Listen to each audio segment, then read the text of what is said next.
Welcome to Sudden Strike 4, and thanks for tuning in. Today, we are going to be discussing tips on how to get 3 stars in the missions that you play. Now, if you look at the screen right here, you may or may not notice, so I'm going to zoom in. There's a thing that shows the stars. When you start out, you only have 1 star. Now, as you progress, hopefully, you can get this up to 3 stars. Like we do right here. All right, now, should you be fortunate enough to get to 3 stars right here, you might actually want to consider saving your game just in case something happens. That way you don't lose the 3 stars. You can actually have 3 stars and have it drop to 2. So you want to be careful in that. And we'll discuss in a little more detail as we move on. If you ever notice when you finish a mission that you get a certain number of points. So basically what they have in this game is a point system. So you want to try to get as many points as possible so you can get to 3 stars. So we're going to look at some things you can do in terms of plus, green, minus, red, and then no change, kind of whitish color there. So the first item we're going to look at, of course, is damage dealt. Basically, in short, the more damage you deal, the more points you get. So try to deal as much damage as possible until you get to 3 stars.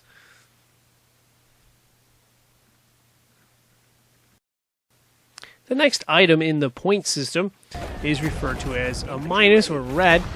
It is damage received. Basically, points are taken away for losses. It is possible to have 3 stars in a mission and drop down to 2 stars after taking heavy losses. I have not had 3 stars, but I've had where I was at 2 stars and I was very close to beating the mission, and when I got to the end I took a bunch of losses and dropped down to 1 star. So yeah, you could have 3 stars and have the same thing happen to you. So you may, want to consider saving your game just in case in that scenario. Now note that this just means points are taken away. Okay, so what that means is basically, that you could go through a mission with 0 losses and still not be rated at 3 stars.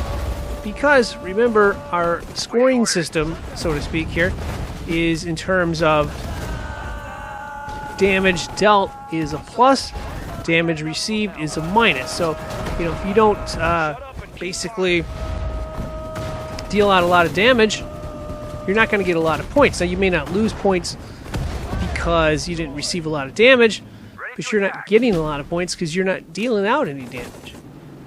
So, just something to keep in mind there. The third item in this list here is medals gained, and it's in green because it's a plus. More medals is, of course, more points. You want to try to get as many as possible at each opportunity, and remember, more medals is more points, so try to get as many of these medals as you possibly can. The question is, how exactly can you get those? Well, one way you could do it is, pillager. You could take over an anti-aircraft gun, you could take over an enemy vehicle with your infantry and stuff like that. If you don't have infantry, you could maybe take some people out of a tank and split them up between 2 tanks. That way you could have, say you have 4 in a tank, you put 2 in one and 2 in the other. That way it works. You can also do death from above, and any other air type attacks, basically where you call in a plane attack in some mission, and you get a medal for that. There's also the tank hunter option. Basically what tank hunter is you take out a tank with infantry. So there's a number of different ways you could do that. You can do it with grenades, anti-tank grenades. You could do it with the bazooka guys and stuff like that. Another medal that I found getting in certain missions is Evictor. What that means is you basically take out an armored building, you take out all the soldiers in the armored building, but you don't do it. You leave the building intact. So you don't bring your tanks in and just blow up the building. You use infantry and they snipe their way through. And speaking of snipers, you can also get medals with snipers. If a sniper gets a good shot, you'll get a medal for that. So those are some of the ways you can get medals. And you know, there's a lot of medals out there, so you want to try to get as many of those as you possibly can, because that means more points. The fourth and final item in the point system is time to complete a mission. And if you'll notice, we have it listed in white. That means there is no impact or no change. So it doesn't affect your point totals. You can take as long as you want. You can save your game carefully and take your time if you desire, you know, to try to get to the 3 stars and stuff. But taking extra time is not going to have an impact on your point totals. Of course, now, there would be an exception to that. If you're playing a mission where you have to do something in a certain amount of time, or it says you failed because you didn't do that, that would be the exception. But for most of the missions you play, basically, time is not going to have an impact on your point totals.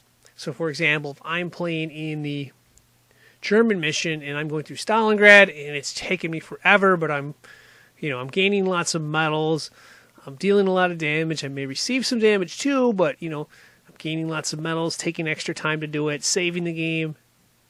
That's not going to impact negatively, taking all that extra time. In fact, that was the only way I could get 3 stars in that mission. And that's going to wrap this up. I would like to thank you for watching. One quick thing before we leave, and that is, if you're looking for more tips like this, I would recommend checking out a playlist on this channel. It's called Sudden Strike 4. I may want to consider checking that out for more tips. Anyway, thank you for watching, and good luck.